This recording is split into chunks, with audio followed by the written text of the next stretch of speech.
Hello and welcome to the latest Forever Blue podcast. I'm Ian Cheeseman, your host, and as ever, I have the three participants with me. I'll introduce them in just a moment. But first up, I just want to thank very much Edward Mellor, who are Stockport-based auctioneers and estate agents who support the work that I do, which is very nice of them, and I appreciate that. And also to AMAR Development UK, who equally are people who care about what I do and support what I do as well. So big thanks to them. Now, this is a Manchester City podcast, although I'd like to think of it also as a football podcast. So if you've stumbled on it and you're not a City fan, then stay with us because we talk about football and hopefully in a convivial way. So, i.e., we're not going to be slagging people off or being horrible about it. We try to do everything with respect. Right, so let me introduce you first of all to my main guest this evening, which is the former Manchester City player Mike Sheron, who during the years I've spoken a lot to, but I haven't seen a lot of in recent years. But I know he was at a game, I think it was the midweek game against Bayer Leverkusen when I saw you, Mike, wasn't it? And you've seen City a little bit, haven't you? Yeah, I've been in the last two Champions League games now, so obviously both different. The Dortmund game, they look very comfortable, and obviously the Leverkusen was obviously a changed team, but they done particularly well. Well, we'll talk about that in a second. I'll also introduce you to Mark, who these days is from Solid Citizens, but also was on the City Matters Committee for quite a while. And although I'm saying this myself rather than him saying it, he's been one of the best fan representatives I've ever known in all the time I've been watching Manchester City. So, and I know he's thought of very highly by fellow City fans. And we've also got Tony Prescott, who not only has been a loyal supporter of Forever Blue, and before that Blue Tuesday when I worked to the BBC, but these days is managing rugby. And I know you've been a player yourself as well, Tony. So you've done a bit of everything, and you're a very hard-working man by all accounts. So thank you for joining us tonight. No problems at all. So, two games since we last convened for one of these podcasts. So let's start in chronological order. I often look back on the game that's just been played at the weekend, which in this case was the 3-2 win over Leeds. But I want to start with that Bayer Leverkusen game. Now, I know Pep Guardiola has since apologised for the side that he picked. And I have to say that when I saw that he'd made 10 changes, I immediately thought, I can't see City winning this game, even though having been to the under 19 game in the mini stadium, the mini had as I call it, beforehand, when City had beaten Leverkusen 6-0, I found out at that game that probably the five best players in that under 19 team, weren't playing. They were on the bench for the first team. And that on further investigation, I found out from a German journalist that they had around about 11 injuries, suspensions, and three players who hadn't made the Champions League squad, so weren't eligible. So they had a lot of injuries and a lot of problems. City put out effectively what you call a second 11 and lost the game. So let me ask the three of you, and let's start with you, Mike. I could use the word disrespectful either to Bayer Leverkusen, the Champions League, or the fans who paid a lot of money to go and watch that game. Is that too harsh? I mean, Pep certainly has apologised since then for that team, hasn't he? Um, it's harsh when you consider, obviously, in the past, it's a very good side. I've got Kusanov, Stones, Aki, Ait Norris. That's a back four, so it's a very experienced back four. It's I always feel as if if they'd have won that game or if it got a decent result in the game, it probably wouldn't really be uh, criticised as much as probably what you're saying. And I do believe the squad at City is very very talented. And you're never really gonna um, find out how fit they are, what form they're in unless you give them a chance to play. And I wasn't overly critical personally, watching the game, myself. But obviously, I ain't as blue and white as obviously I used to be, what, 20, 30 years ago. So it's a bit different these days. I understand what you're saying, but I think the format of the Champions League these days, Ian, is not as critical that you win every single game, isn't it? Because I'm sure City will still qualify. PSG won it last year when they finished what? Did they finish 13th or something like that? Well, So City it's finished 23rd last season and went through, albeit to the playoffs. But yeah, you're right. There's not the same jeopardy in the early stages, is there? no, I don't think so. But yeah, I did think Leverkusen played particularly well. All of a sudden, when you get one goal, you felt as if in Haaland and Foden and Doku came on. I felt, oh, here we go. They'll get a comeback coming on here. But I just felt with one or two players in the City 11. I think Bob's not played a lot, has he? And also who's not really Rico Lewis and Ait Nouri. I think have not really played a lot. So maybe it was valuable minutes and in the legs for those lads. But like you say, it wasn't really a great. Well, it was a really poor performance on the night, to be honest, wasn't it?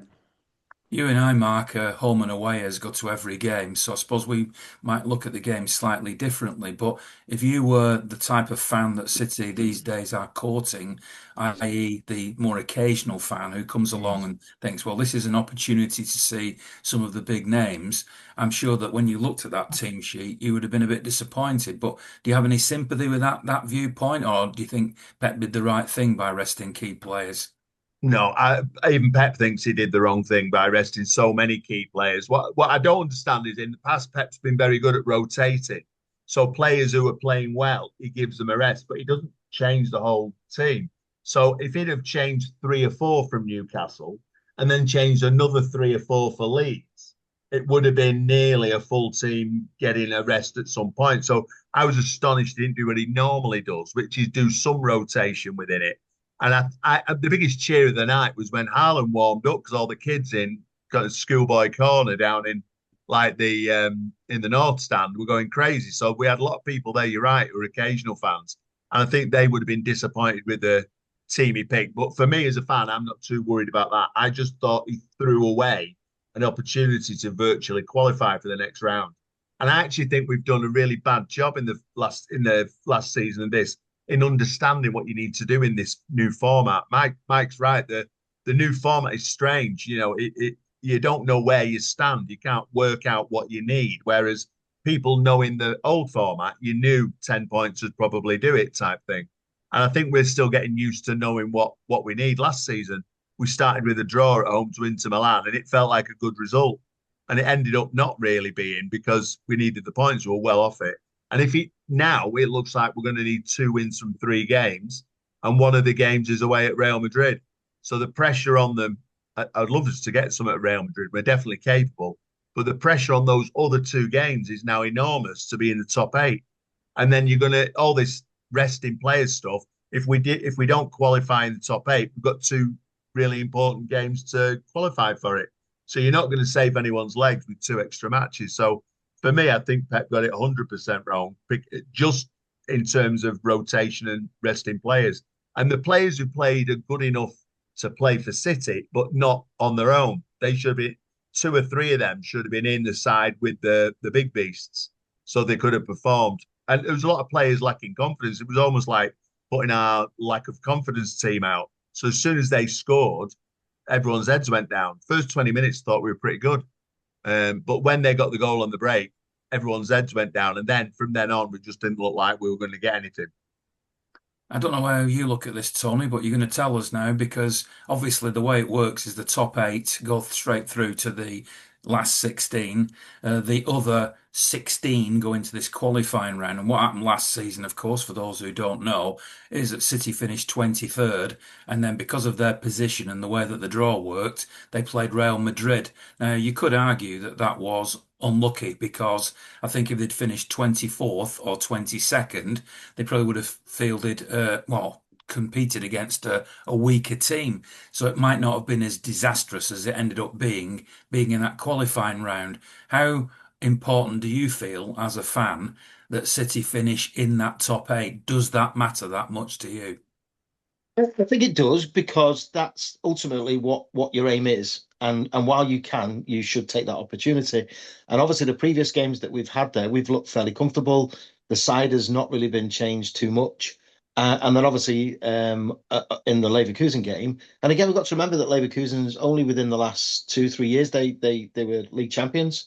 So Yeah. ultimately, they are not a bad side. Even obviously give or take that they have lost a few of their players and whatever. Yeah, they're still a good outfit. And they've still got 1 or 2 players that obviously is a squad that they kind of play together, and you could see that there were no mugs from that point of view. And I agree totally with Mark in that having too many of sort of non-regular players playing with other non-regular players doesn't necessarily help the squad if a game situation doesn't go to plan.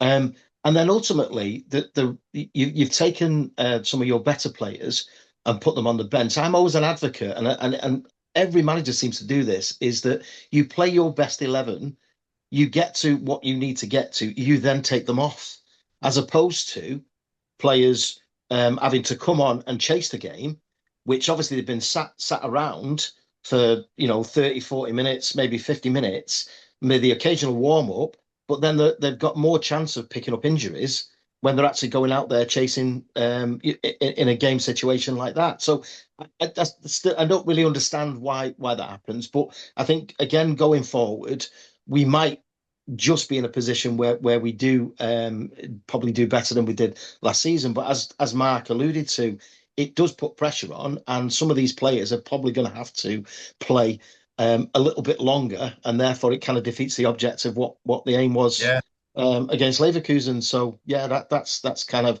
how I see it. Mike, you've obviously played the game professionally, and you've been involved in the professional game for a long time. One of the arguments that would have been used is too many minutes being played. I'm a bit of a Formula One fan, and when you watch Formula One, and for those who don't watch it, this is probably going to go over your head, but they talk about managing your tyres. That sometimes a driver can be sat in second place, but he's trying to look after his tyres because it's a long race and that they'll benefit from it later. Pep might argue that by rotating and resting players, that whilst Arsenal, Liverpool, or any other team, top team playing in the Champions League, might argue that playing their strongest players in every game, because they play every 3 days just like City, gets them better results. Pep might argue that he's playing that long game and he's protecting his players and that he'll reap the reward in 2026. Is that a fair point? Fair point if it works, isn't it? Yeah. I understand. Yeah, we all want to see the best players play as often as we can, and it's you want to guarantee things because, like you say, even though we're saying there's no jeopardy in the Champions League at the minute, I'm sure City will qualify. But it's like you say, it's who they get. Last year they got Real Madrid. Liverpool finished top, I think, last year, and they ended up getting PSG in the last 8. So it is uncertain what the outcome eventually is. But what you do know is, like, come March, April time, you need to be ready and on it. And I think playing players who need to get minutes in the legs at this stage of the season it can be valuable. But also momentum and winning week in week out is a very good tool to have for your team, and the confidence is great. All of a sudden it can take you to places where you never thought you could get to. But City have done pretty well over the last 10 years, 15 years, and I think obviously how long's Pep been there now? Is it 8 or? Well, he's coming up to a decade, isn't he? Is he? Yes. So he's well versed in what you need. It's just whether the players can perform in those big moments at the right time, and I think it's a skill of any manager to be able to get your players, because you don't know what injuries you're going to have, and I do believe that they will get obviously a top 8, and then it's like you say, it comes in the moments of who you get, how you perform on the night, and I think City will still be in the reckoning thereabouts, I think. And do you stick with that view despite the fixtures that are coming up in the Champions League? Because as Mark said, or reminded us, Real Madrid away is the next one. Then there's a trip to Bodo Glimt. Now, whilst they might not be the most glamorous team in the world, they play in northern Norway above the Arctic Circle. And at the time when City are there, and this, by the way, is on a plastic pitch, it's likely to be sort of -10, and there could be snow coming in sideways. So whilst and you'll have played in games like this, in the old days when pitches weren't perfect and Oldham Athletic away, probably. Well, yeah, Sounds like it, doesn't it? I live around the corner from Boundary Park, so I can relate to that. Then, you know, and then Galatasaray in the last game when there's bound to be a load of Turkish fans at the ground. Yeah. They could need a win to get into the top eight. And whilst on paper you look at Bodo Glimt and Galatasaray and think, well, those should be two City wins. There is no guarantees, is there? So, do you still think City will get in the top eight? Yeah, it'll be tough, but I'm sure the big players will come to the fore for the Real Madrid game, and like you say, Real Madrid are a good side. And I think that they come to the fore as well, don't they, when it's needed. So that'll be some tie. That's the next tie, isn't it? I think. Yeah. Yeah, Real Yeah, Madrid, yeah, yeah. Yeah.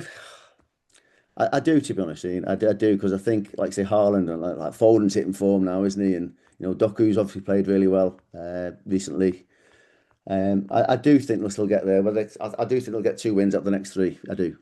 I suppose on the positive side, looking at that Norway game, it won't phase either Oscar, presumably anyway, won't phase Oscar Bob or the big Viking striker that we have because that's their weather conditions. I mean, we see Erling Haaland going out and chopping wood bare-chested in Norway in the summer, don't we? So he won't be phased by that, will he? No.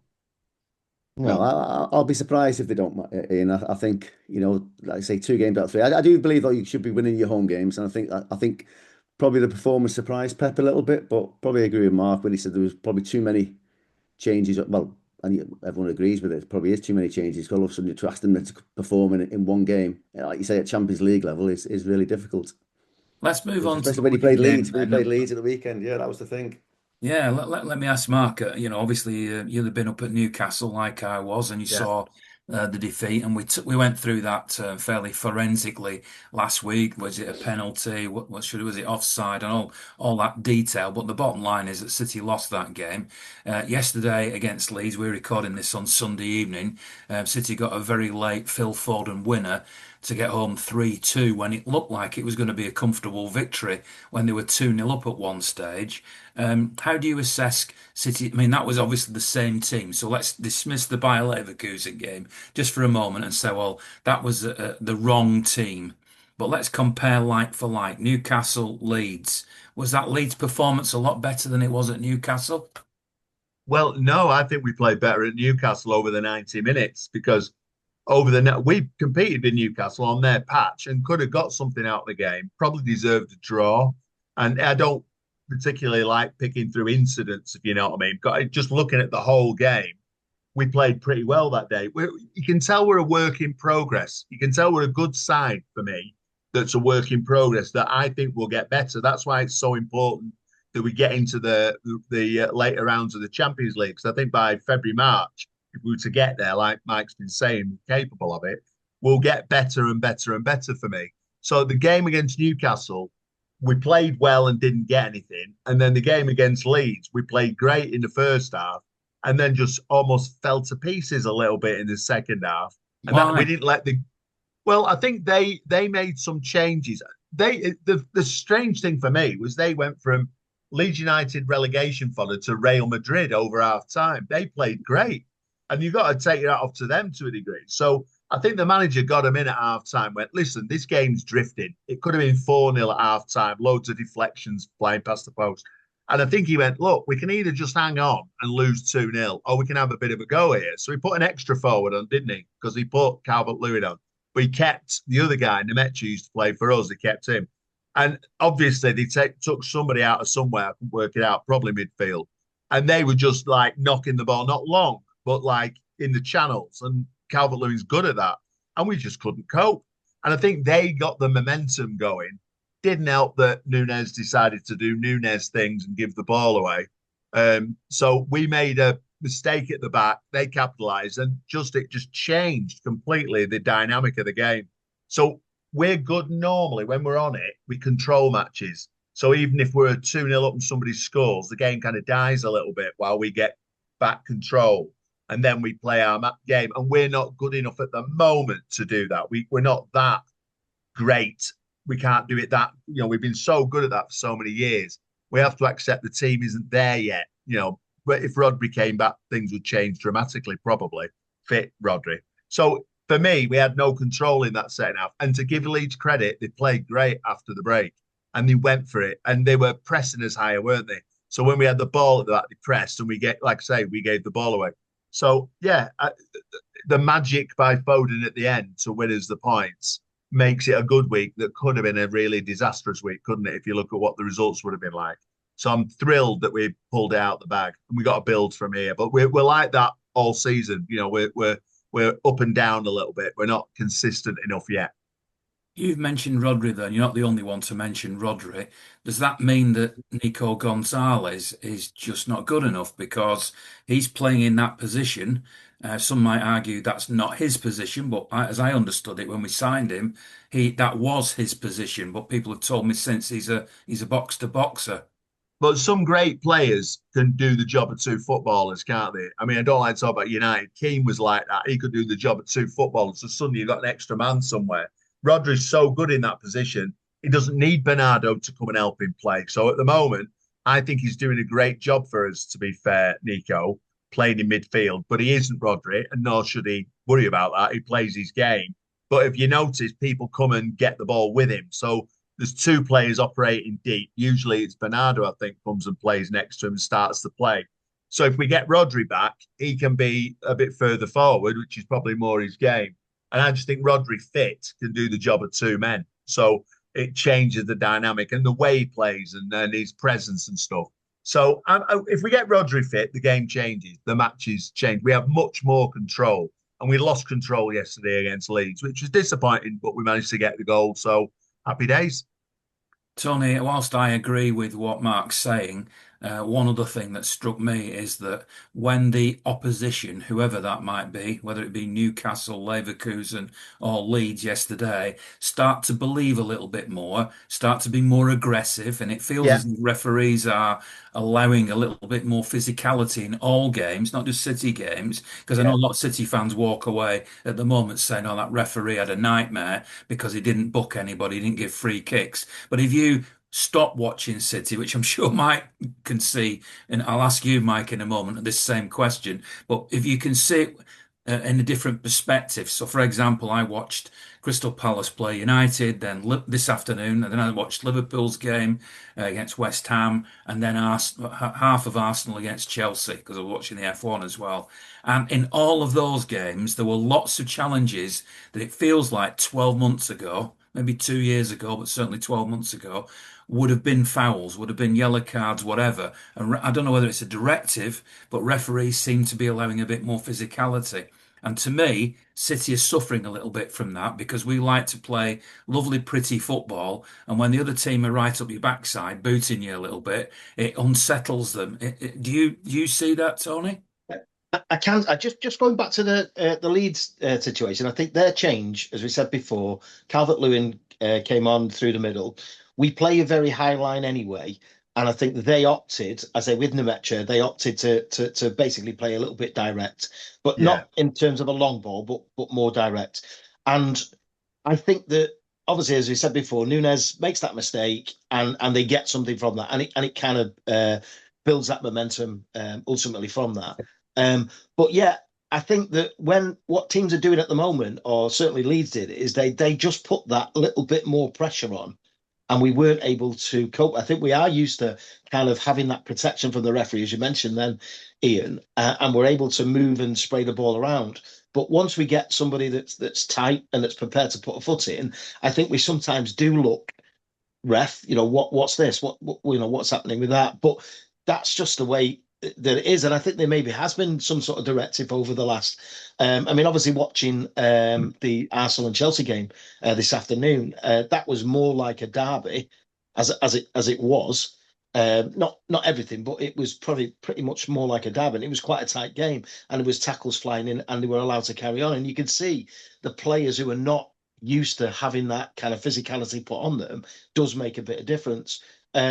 I also agree in the sense that Mark was saying there before, in that Rodri does look after that area of central midfield and allows the play to be that little bit 10, 15 yards further forward, where we're not being able to do that with Nico. And obviously Bernardo then comes in. So what that does then, it actually invites the team onto you.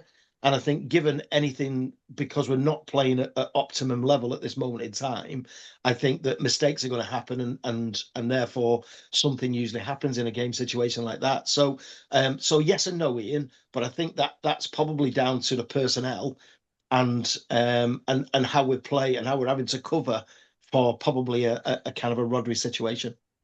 Whilst you're a former Manchester City player, Mike, and I know that you care about City because I've talked to you a lot down the years, City isn't your team, and that's not being disrespectful. I mean, let's face it, of the 11 players that play in City's team every week, there might only be one or two who were actually, proper bona fide City fans. Nothing wrong with that. That's just the way that football goes. But the advantage you have over us is that you watch other games with a different point of view. In fact, you even watch City games from perhaps a slightly different point of view as well.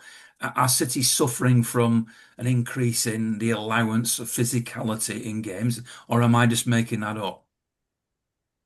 Yeah, I wouldn't. I think the team that ends up winning the Premier League will be able to cope with all types of football. Whether it's direct, whether it's possession based, and City when they were at the best, they dominated the ball, and they didn't give the opposition too many chances to attack or to get physical. I think they get enough space, and I do agree. Rodri is a fantastic player, and I think he would make a massive difference to this City side. But I think having Haaland and Foden, working in a bit of a tandem as such, I think, having the opportunity to go in behind, and he's like you said, he is a warrior when he gets running forward and he's facing the goal, and I do think it creates space for you like your Foden, who scored, like you say, he scored two in 2 games. In which game was it? The Dortmund game and the Leeds game yesterday. So he looks as though he's turning a bit of form. So I don't believe the over physicality is a major thing, because, like I say, in my day, that's what you just if you're playing against a better side, you have to try and do that. I don't think that's changed in football, to be honest. But yeah, I was at the Stoke game yesterday, so I seen physicality in the Championship. It's I think City will be able to cope, and I think Liverpool have suffered with people. Slot's come out and said, hasn't he? He said they're playing a bit direct. I said, yeah. What do you expect? You want people to play the way you want them to play all the time. You've got to be able to cope against all types of teams, all types of players, and the best team usually comes out on top. And over the last few years, City have been fortunate to be that team. I mean, I'm a big fan. Clearly, we all are of Pep Guardiola's style of football and the perfect passing game that he tries to create. And I can also see why players like Rico Lewis, who've had a lot of stick from City fans, um, um, can play in that type of game when it works. But he is a relatively small in stature player, and I'd describe him as a nice player. But I'm not sure that him, Savinho, for example, and other players, even Doku, is for the amazing skill and pace and footwork that he's got. The smaller players, or lighter weight players, I'm not sure they suit the more physical games. I suppose that's what I'm saying. Am I right, Mike? Yeah, I mean that Marmoush, I believe he's a fantastic footballer, and I've not seen a great deal of him. I know he has got talent, and I know he can score goals, but I know he's been injured for, a bit, but he's come back now, hasn't he? Is that right? Well, Um, he's come on as sub a couple of times, yeah. yeah, and I think people like that. I think because you need people who can get away from players, and whereas Bernardo Silva, obviously is a fantastic footballer, but he doesn't seem to get away from players anymore. And maybe, how old is he these days? Is he 31? Is he 32? Yeah. So, yeah, I don't know, Ian. I feel as if you just want that variety. You want to be able to have possession of the ball, but also have that ability to be able to, go in behind. And obviously, Doku's got that, but maybe I think he dribbles a bit too much. It's been able to, have the David White in him, so he can run in behind as well, I suppose. Maybe Rodri is the difference, Mark, because when you look at Arsenal, I know they only drew at Chelsea this afternoon as we're recording this, but you look at Declan Rice in that midfield, and he feels to me as if he's got all the attributes I'd be looking for in a player. He's a leader, Yeah. he's strong, he's two-footed, he's powerful, he drives forward, he can make a tackle, and I feel as if there's a little bit of that missing. And when Rodri comes back, He's undoubtedly two-footed and can spray the ball around and read all those things. I'm not saying that Declan Rice is better. He's a different type of player, but I just feel as if you need, me personally, a few more men in the team. I suppose that's what I'm trying to say. Yeah, it's all about presence, isn't it? It's all about presence. Declan Rice has got that. You can't say he hasn't. And he stays fit all the time. And of course, Rodri, until his bad injury, never missed a game. You know, he played too many games, and many people argued, especially as he played for Spain. But I think he's the difference to being able to control games. On the point you made about physicality, I think you've got a really good point that it's become more physical in the last 2 seasons, the Premier League, compared to how it was refereed. The reason you know that is a team who can play like Arsenal go for long throw-ins and corners all the time now, and that's because, to be kind to them, they disrupt the goalkeeper is the phrase, isn't it? But now getting your hand on a goalie's arm and pulling it back is not a foul. I mean, we've had that with our goalkeeper where he clearly had his arm pulled, but they start talking about, was it enough? Now that would have just been given as a foul a couple of years ago. You don't put your hands on the goalie. So I do think they're refereeing it slightly differently and letting a bit more go. And that's why you see more long balls into the box, more long throw-ins and corners, even from the teams that are trying to win the league. So you're getting that from, what you might call good sides, not just the ones struggling further down. They're all using it. And we won't do that. Pep will never go down that route. We're going to try and win it with the beautiful football. And I prefer that style of football. I know I would say that because I'm a City fan. I love Pep and I love winning the league. But Arsenal are capable of playing that way. And I think it's a shame they've gone away from that. I almost hope they don't win the league, frankly, playing the long ball game and throwing it into the box. I'd almost rather they won it playing the good stuff. But I think you're right. Pragmatism? Is that not just pragmatism? Because again, and it's boring pragmatism. I want art. I want flourish. I want flamboyancy. I want to see, the ball getting passed around. I don't want to see a long throw in that takes 2 minutes out the game as well, by the way. I don't want to see that. And now, entirely up to them. And like Mike said, you can't blame teams for doing it. But in a way, I don't blame teams like Burnley doing it if you try to stay up and get 30-odd points. But it's just a shame that someone like Arsenal are doing it for me. I think I'd like them to play a better game of football, basically, than they are currently. As good as they are, I recognise them. Can I interject there, Mark? Just obviously City have had like Ake and Guardiola as fullbacks, and they're still good size. And I remember good size in all players, and it's been able to have that size and physicality because they can run as well, but also being able to play. And I go back. I remember standing in the tunnel when I played in the Premier League against Vieira and Bergkamp. They were 6'3", and Keown, and it's you still got to be able to have that physicality and size. Like I said earlier, I suppose, to be able to cope with teams who want to put it on you, but you still got to be able to do it. And I think good teams, good managers, and good players understand that, and they're capable to be able to withstand any sort of pressure. I mean, it's good you say that because I think Haaland's best attributes this season have been defensively because he never used to come back and help the defence out, and he was immense yesterday, and he's done it in games previously where he's got more defensive headers away than Diaz. So you've got a good point about that. The good players can be physical and can be big and can be kind of, good in the air and stuff. Mark, I absolutely agree with your sentiments. I want to watch perfect, beautiful football. Yeah. And I also hear a lot of City fans saying, when it's not working, where's plan B? And you could make an argument. I know you won't make that argument because you've already said you just don't want Arsenal to play that way. But you can make an argument that when it's not going right, that's when you do the long throw. That's when you do the big boot upfield. That's when you dig in and all that sort of stuff. That's your plan B. And is that what's missing from City? Yeah, when the perfect football works, when they play the beautiful game, they sweep any team aside. We all see that. But when it doesn't work, where's the plan B? Tony, come on, you come in. Go on, Tony. I mean, I think what happened yesterday is slowly creeping into the game. Donnarumma goes down with what looked like it was a bit more than cramp. Was it cheating? Was Farke right? I think it happens, and I've got no problem with that because things are not going quite right on the field, and something needs to be slowed down to get that opportunity to I bet you'd regroup. have a problem with it if it had been their goalkeeper at goal. Yeah, I know. But we have seen it before, and we know that it happens, don't we? But ultimately, that seems to be happening a lot now. I've seen that with a lot of teams.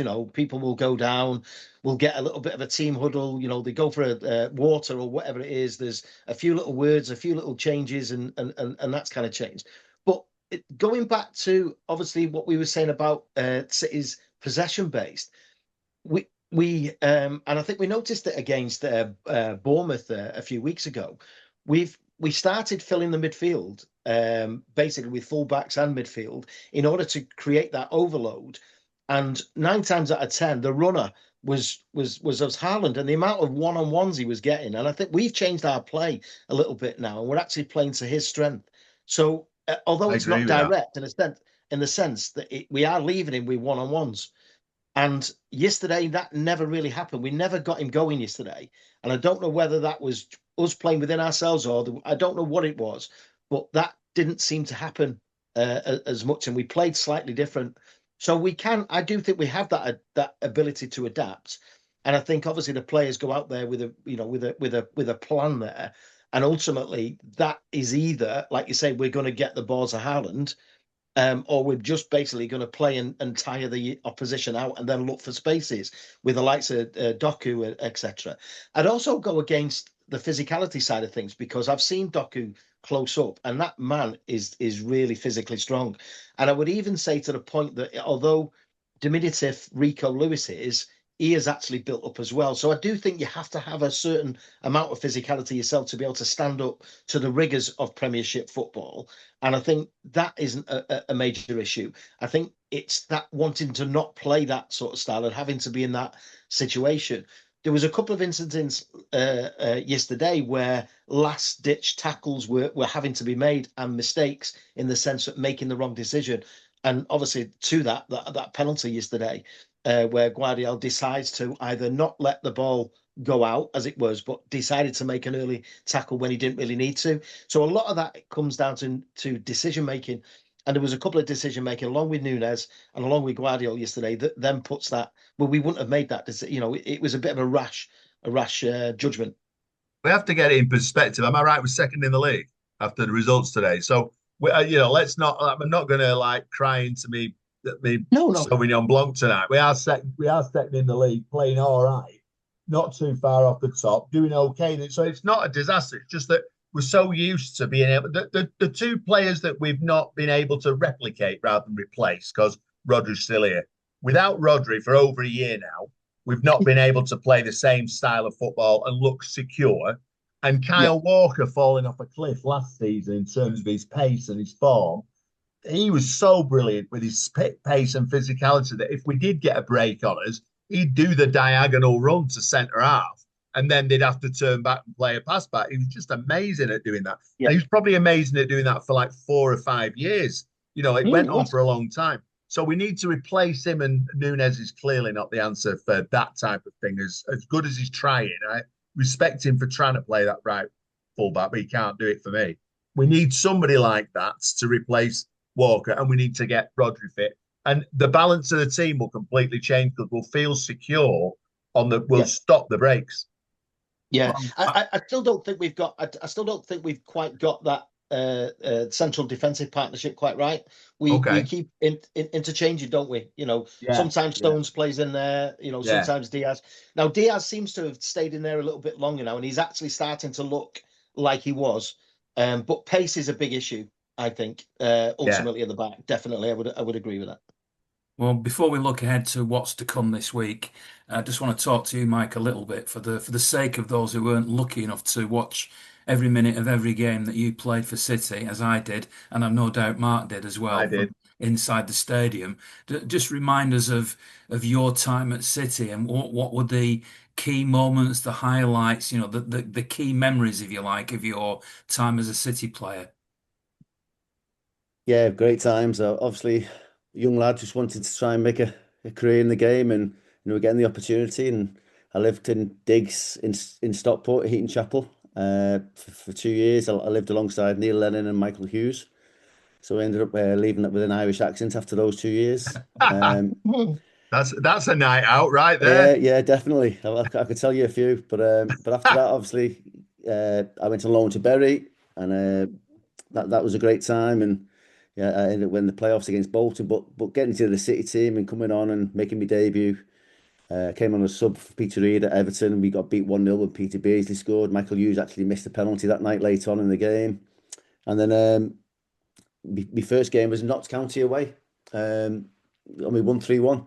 I scored again, but it was Michael Hughes took the corner. I scored from a first time like half volley, and Clive Allen came on and scored 2 goals that night. If you remember that. But yeah, ended up playing what 3 full seasons, roughly 40 games a season. Obviously, two wins against Leeds, 4-0 at Main Road. They were two real big games for me, and I felt like obviously one year was when Leeds won the title as well. I think we played Leeds on the Saturday. It was the following season, wasn't it, Mike? And we beat them. It was on Grand National Day, and we beat them 4-0. Yeah. Yeah, well, we did it 2 years in a row, didn't we? But I remember the first time, I think it was Leeds and Man United were actually going for the title. It was when United actually won the league, I think, for the first time. Yeah. And then we played them at Old Trafford, and we drew 1-1, I think, on the Tuesday night afterwards. My story about that was I actually went to the FA Cup semi-final at Highbury the day after we beat Leeds 4-0. And I actually felt really tired, travelling all the way down there and then coming back up. I think I can't be a fan anymore. I need to be professional. Because I remember playing at Old Trafford, thinking, oh, I feel terrible, which was really obviously frustrating from my point of view. But I learned a big lesson that week, I think. So, yeah, scoring in the quarter final against Tottenham, which obviously we ended up losing that one, didn't we, 4-2? Terry Phelan scored a fantastic goal late on, didn't he? Yeah. So yeah, I had some good time scoring 2 at Goodison Park. That was a nice thing as well. And yeah, it was a great time for me. Obviously, when I first got on the team, was all the ex-Evertonians as well, wasn't there? There was Peter Reid, Gary Megson, Adrian Heath, Neil Alan Poynton, Harper. Wayne Clark, Alan Harper. Yeah, and I remember we used to go for say playing away somewhere. I'd go and listen to. Get down to the dinner table at 6:30 just to listen to all the stories. And I couldn't believe what I was hearing half the time. But it was good times. Really appreciate obviously the upbringing that I had, and obviously special mentions to Tony Buck and Glenn Pardo. They were both great mentors to me, and obviously both of them now obviously sadly left us. And but yeah, I felt like I owe them a lot to me Well, I starting my enjoyed career. watching you, Mike, and appreciate your never say die attitude. I think you're one of those players who had skill but also worked hard. So we appreciated that. We were just Wish we had a bit desperate more for Mike pace. because he could finish. God, he could finish. Every fan I knew at that time, get him on, he can bloody finish. That was the big one for us. Well, I think I was quite lucky initially because I think there was only I think it was only 2 subs. So initially I was always, if I wasn't starting, and more often than not I probably wasn't, because obviously there's Big Quinny and Whitey and people like that around. And Adrian Heath initially when he first came in was always starting in front of me, because obviously with his record and his obviously friendship, I suppose, with Peter Reid. But I was always on the bench, and I always felt I could come on and score a goal, and a lot of times I probably did as well. So I think it was a good sub. You were. Right, let me ask one more question. I'll leave Mike to the end of this. Next up is a trip to Fulham on Tuesday evening, followed by a home game against the surprise team of the Premier League this season, Sunderland. Tony, what are you expecting or hoping for from them 2 games?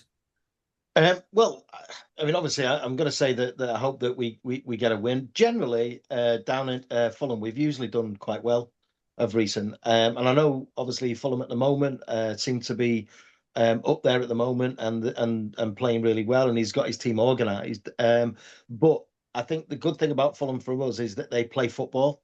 Yeah, I agree. If that makes sense, do you know what I mean? So, Yeah. and I think that suits us ultimately. So I don't expect too much trouble ultimately there. We have got to watch out for them. Wilson's playing really well, one or two others. They look defensively look a lot stronger as well. But I think we've got enough for Fulham. Sunderland, obviously the surprise side, and obviously with their following, that's worth an extra. That's worth like an extra man, is having that the thousands that come down and watch them. They play on sort of blood, sweat, and tears, don't they? They are a real battling side ultimately. But you're up there and you're where you are due to the fact that you put the ball in the back of the net at some point and you keep a goal out at the other end. So I think that will be a tough game. But I think that I think if anything, the fact that well, I think the Sunderland game I expect us obviously to win that game as well. But they are tough games. We could quite easily come away with with no points. But I do think that we will pick up maximum points out of those two games. Are you confident, Mark? 2 wins out of 2? Well, the thing about Fulham is I actually like the way they play. Talking about the Mm. tippy tappy and gorgeous football, they play great. The manager's fantastic. I think he could manage at any level. I think the way his teams play are great. And exactly as Tony said, that means it'll be a good game of football, and that probably suits us just in terms of not having to watch some kind of turgid like them with a low block stuff. So I'm looking forward to it. I'm going down on Tuesday night. I'm looking forward to watching the game, and hopefully, and all games this season for us are going to be a bit on a knife edge, whereas in the past we've been a bit of a machine. You can't rely on it, can't rely on the team to totally dominate any match for me now. And that's okay. You can't be the same team forever. So we're a bit more interesting to watch, even, you could say. I mean, that was what they call a good one for the neutral against Leeds, wasn't it? Not good for my heart condition. But so Sunderland's a different one. Sunderland, exactly as you say, Tony, blood, sweat, and tears. And the worst thing is having a team coming like that who haven't had the confidence knocked yet. I was desperate for them to not get off to a great start by the time they come to us. So fair play to them. You can't knock them. They're probably benefiting from allowing a bit more physicality in games, and we've got to cope with it. But as Tony said, both of those games won't be easy. I think the Fulham game be easy on the eye, and I think the Sunderland game could be a bit of a battle. It'd be interesting to see who he picks for his back four. I actually think all this talk about teams going a bit more direct and being a bit more physical is why John Stones hasn't started as much as he might have liked. He's played John in nearly all the Champions League games. So he's played away at Monaco. He plays a lot of the Champions League, where I think the referees don't allow that, pushing and pulling in the box quite as much. So I think, it's going to be interesting to see how we deal with Sunderland. I've almost no idea how they're going to be. It could be, talking about Stoke City before, Mike, it could be a bit like Stoke City in the old days. Get the ball in the mix and see what happens. Last word to you, Mike. Those are the 2 games this week. Fulham away, Sunderland at home. What are your thoughts? Yeah, I think the Premier League these days, it's fantastic. You just don't know what sort of result you're going to get. I've got like my 2 kids here doing the Super Six every week, and it's a it's a challenge, and they get so invested in it, and you just don't know what's going to happen. And we both said City were going to win the against Leeds yesterday 4-0. Just obviously with previous experience, but I think they'll come out with 2 wins. I think it's this time of the year now. I think you got to get a good run. Approaching Christmas, you will get the odd performance, like it's probably like a Leverkusen, I suppose, somewhere down the line. But more often than not, I think the good teams come to the fore a bit, and they get that consistency going. And I'm pretty sure City will be disappointed with 4 points, but I think they'll get 6. Well, thanks very much, Mike, for joining us tonight. I really appreciate it. Also, of course, to Tony and to Mark. And thanks very much to Edward Mellor, who I mentioned before, estate agents and auctioneers of properties. They're based in Stockport. I'm sure if you look them up, you'll be able to find out if it's any use to you, either as a business property or as a private property, and also to AMAR Development UK, who now support the city and the community as well as helping me out. So thanks very much to them as well. So thanks to you for listening, for sharing, for your kind comments, and enjoy the rest of the week. And if you're going into Fulham, I'll see you down there. Don't forget to watch the match day vlog from the game against Leeds. Always interesting to see what fans say before and after the game. And in the meantime, have a good week. And remember this, win, lose or draw, it's always great to be a Blue.